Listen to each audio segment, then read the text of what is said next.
Suna khitara Guryu bohush Takhna khana Khan yagar yesh yekhara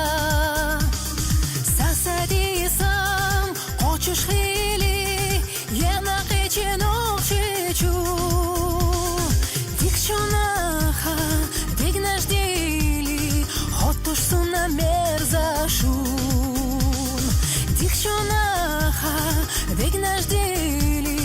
Hotush suna merzashun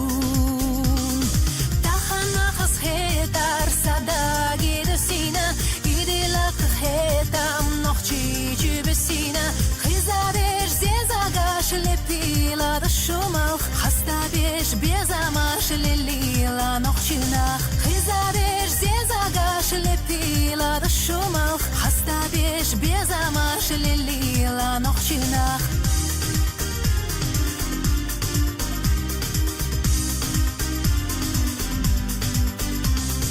Noqchimachka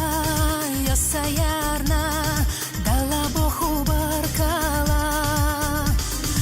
Asdi ana Rossi khara Shugdoq mashala Noqchi ursi Qamnash birda Hofshilorosh dekhila Marsha khilda Khora kerda Zone illesh dekila Marsha khilda Khora kerda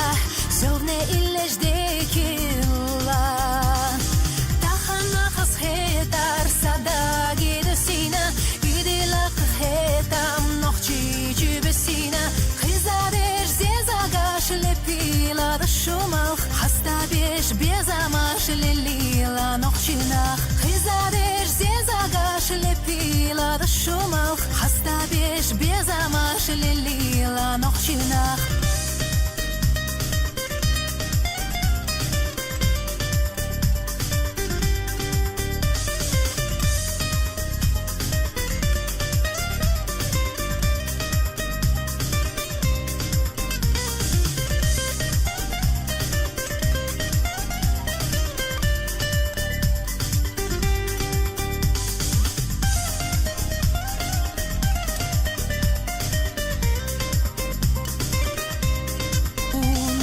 Tahana khas hetar Sadagi desina Idilak hetam Noqchi jubesina Khizadesh zezagash Lepila da shumal Khasta besh bezamash Lilila noqchinach Khizadesh zezagash Lepila da shumal Khasta besh bezamash Lilila noqchinach Tahana khas hetar Sadagi desina